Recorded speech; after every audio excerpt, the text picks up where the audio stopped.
Over to you, Dr. Kshitij. Good afternoon, everybody. I shall be discussing indications for surgical management of endophthalmitis, small gauge vitrectomy, the timing and technique.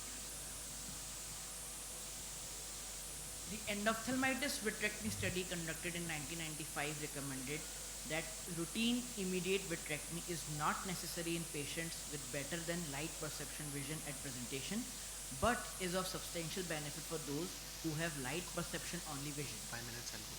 The EVS did not require that the vitrectomy be thorough, removal of all vitreous including the creation of a PVD. But the death of the bacteria still leaves a toxic brew sloshing against the retina, causing more damage than the live bacteria would. That's why it becomes imperative to clean the exudation in the vitreous. The recent studies suggest that over the last 30 years there has been a paradigm shift in the surgical techniques that we have access to, and therefore early and complete vitrectomy could potentially be an effective approach for managing endophthalmitis cases irrespective of the initial visual acuity. The ESCRAS guideline in 2013 introduced complete vitrectomy as the new gold standard procedure for managing post-operative endophthalmitis. The question arises when to do a vitrectomy, and the answer is that as early as possible. So this is a case of a post-cataract surgery endophthalmitis. We took him up for vitrectomy. The surgery begins by creating a sclerotomy 3.5 millimeter from the limbus in the inferior temporal quadrant. We need to ensure that the infusion cannula is in the vitreous cavity and is not subretinal, and if the view is minimal, then it's better to use a 6 millimeter infusion cannula. The infusion cannula need not be switched on because first we take the biopsy as Dr. Pooja told us, and it's undiluted sample 0.5 ml which is to be taken, and it is sent for culture and sensitivity. And once that 0.5 ml sample has been taken, then we turn on the saline infusion cannula. After that, we proceed with anterior vitrectomy and core vitrectomy. The amount of vitrectomy to be done is as much as possible as the visualization allows. There might be some patients in whom the visualization might not be good, so all our maneuvers need to be safe.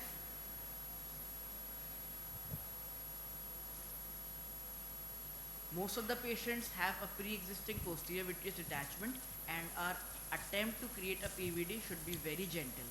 And if we feel that the manipulation is strong enough, then either the silicone oil need to be injected, otherwise only air can be left and the eye can be closed. So this is our patient who presented with post-operative endophthalmitis. Pre-op vision is PR inaccurate, and post-vitrectomy he landed up with 624 N6. Another patient, PR accurate at the time of presentation, improving to 69 parts N6 after vitrectomy. This another patient with hypopyon post-operative endophthalmitis, PR inaccurate at presentation, early vitrectomy, and patient improving to 612 N6.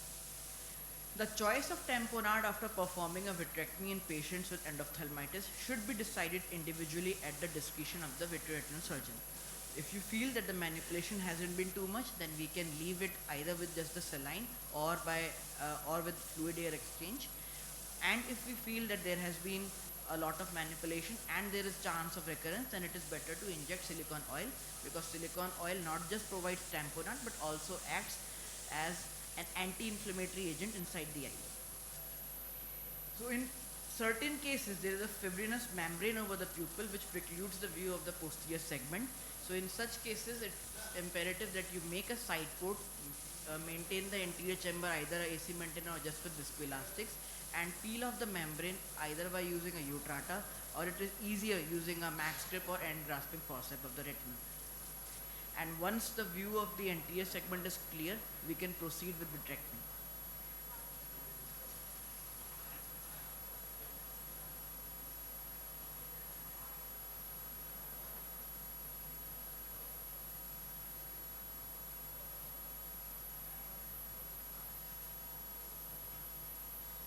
This patient, he came with around 2 mm hypopyon and with a fibrinous membrane of the pupil, and he improved to 624 N6 post-vitrectomy. So now what to do in these cases in which patients have hazy cornea and they preclude whatsoever view of the posterior segment?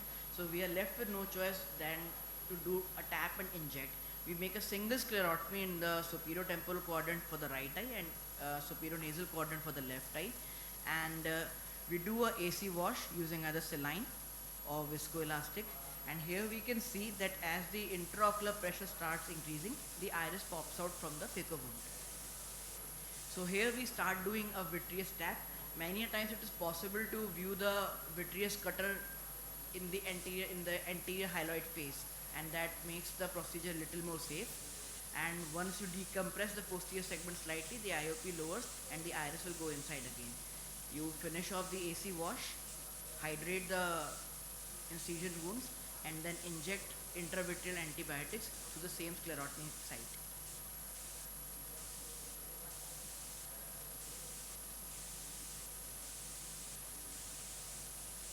This way we can see that the IOP is fine and intravitreal antibiotics have been given after doing a vitreous biopsy. One of these patients who had a cloudy cornea at the time of surgery, we did a tap and inject, and from PR inaccurate he improved to 618 N6. But this patient required two interventions, one of that of tap and inject, and 3 to 4 days later when the cornea had become clear, we did a complete vitrectomy, and post-operatively he was 618 N6.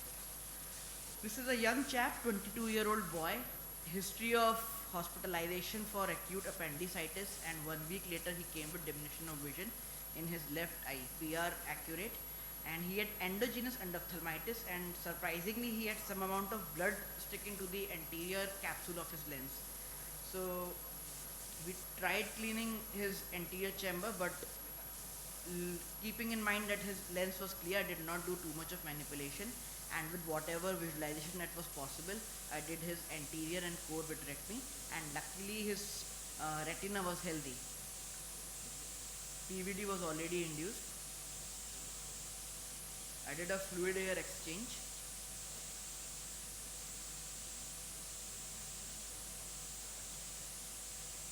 Followed by oil injection. So this patient, over a period of 1 month, he improved to 624. We can see that the retina underlying is almost healthy. This is a young carpenter. He had injury by a wooden shrapnel, and he had a corneal laceration repair done elsewhere, and then referred to us for management of endophthalmitis. PR inaccurate at the time of presentation. I tried cleaning his anterior chamber by making a side port entry and then maintaining the AC using viscoelastic and trying to pull off the membrane using an end rasping or max grip forceps, but I wasn't really successful. I tried doing a cataract surgery, but because of the trauma there was 180 degrees zonular dialysis, so I decided to sacrifice his lens and I began with lensectomy so as to permit me a view of the posterior segment.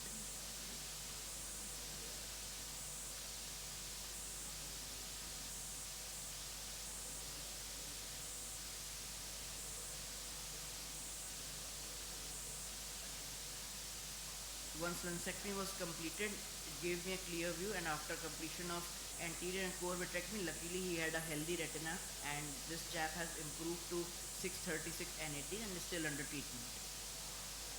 And silicone oil was injected inside the eye. Another patient of traumatic endophthalmitis, counting finger at 2 meters at the time of presentation, improving to 612 N6. But many a times, despite of the best of our efforts, the results might not go the way we want to. This patient, surgery going on pretty well, but many times the exudate is tightly adhered to the retina, especially if there is an underlying retinal detachment. So while clearing of the temporal vitreous, I made an iatrogenic retinal break.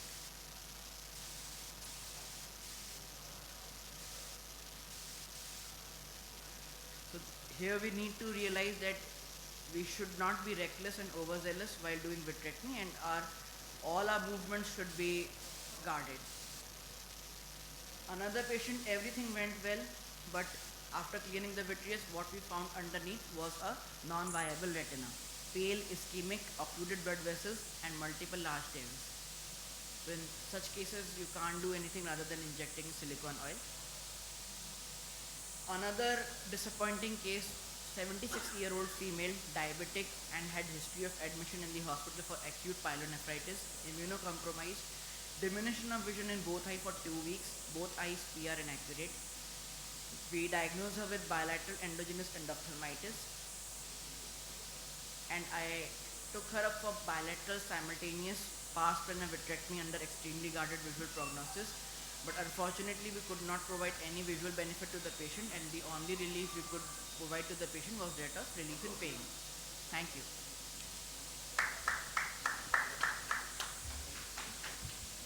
Very nice presentation. My question to the panel would be, and the audience, how would you manage the IOL? In post-cataract endophthalmitis when it's there, would you plan to, in which scenario would you like to explant the IOL, and in which scenario would you let it be there? Most commonly it's not required, the removal of IOL, but if it is not responding, like some cases do develop after you have injected once or twice, then you have done PPV, it has again come back. And sometimes the bag itself is, you'll see that in the periphery there is exudate, or some, even after doing posterior capsulectomy, you are seeing that the exudates are all everywhere, and after at least one vitrectomy procedure, it has come back again. So if it is coming back after two or again and again it is coming back, then most likely it is a time to remove that. And also the virulence of the organism, what is there, that is also another consideration. Dr. Dipan? Sometimes there is permanent collection of suppurative material in the crevices of the bag. So in those cases, I feel when it is not possible to clear out all the suppurative materials, they require an extension. Also, the view is important. If we are not able to do vitrectomy, there is no point treating also.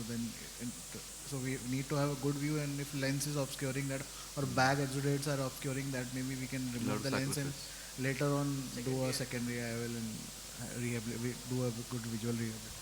And Dr. Siddhi, some of your patients had retinitis. You said that retina was normal, macula was normal, but there was whitish patch in the retina. That is, well, that will not affect the visual outcome, but it also signifies that there is a infective element to it. But I guess that responds well to the post-operative antibiotics and steroids that we give, and they resolve in some time. Yes, and also in aphakic patients, if we have removed the lens, we would better do a inferior PI, so that there is no pupillary block later.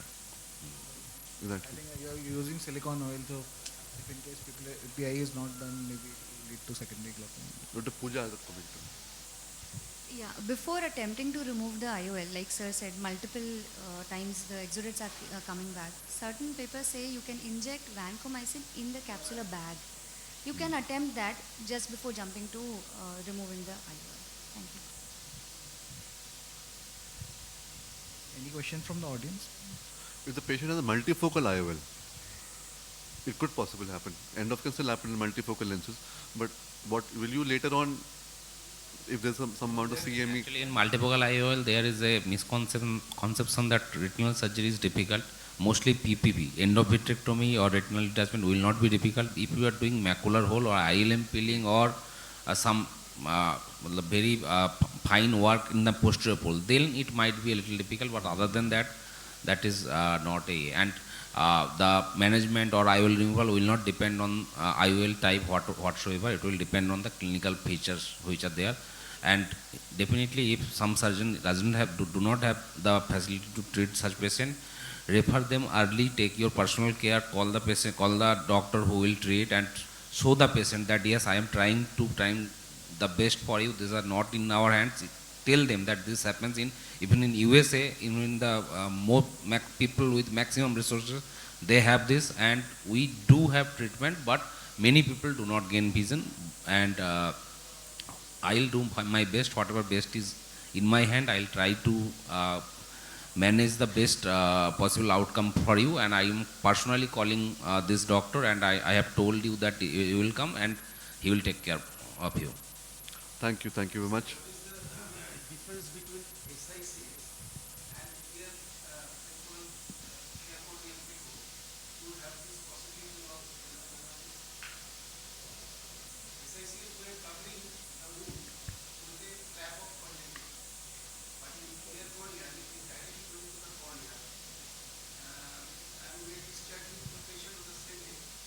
It all depends upon the way the patient is maintaining his or her hygiene, and I don't think so there is any clear-cut Sight might not. relevance which of Sight whether might size sight is- might not have a role. Size of the incision does have a role. and post-operative hygiene is what really counts. How the infection? What is the source of infection? Source of infection. If it happens sight is- intraoperatively, then the site.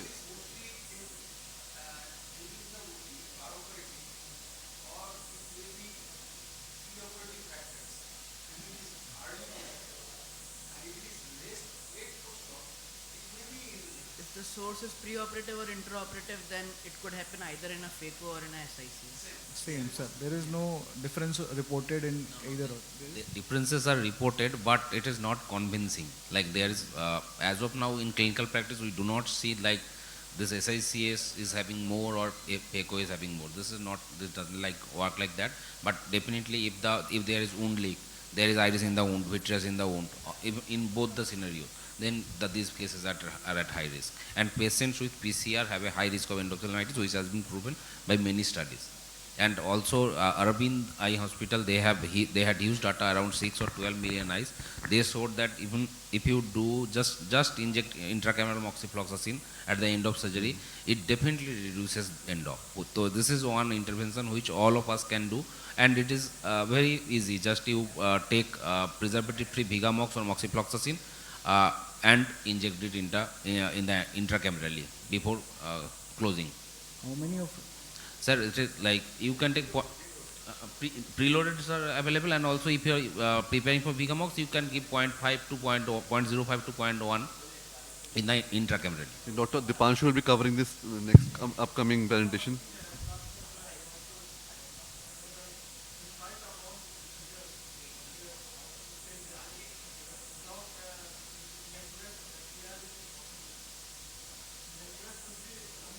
No, sir, inaccurate PR doesn't necessarily determine the prognosis of endophthalmitis, because there might be toxic optic neuropathy because of the toxins. So some PR inaccurate eyes will also gain 624, 612, 618, 69. Yes, sir. It's PL loss. No it is PL eyes, sir. It's best to. Not But to touch. even in no PL, if it is traumatic, like not endop, if it is traumatic eye with no PLI, those cases, some rare cases might gain some vision. But in my clinical practice, I have not seen that endophthalmitis eye with no PL has gained vision. One important thing is that when you are saying that patient is deteriorating, if you are an anti-surgeon surgeon, you just tell the patient clearly, these are possible medical legal cases. You do your best. You send them to the person who can manage, to the vitreoretinal surgeon. Do not keep them with you. Yes, it is. So sometimes patient is also little lost and he might not give the vision correctly, but that should not determine.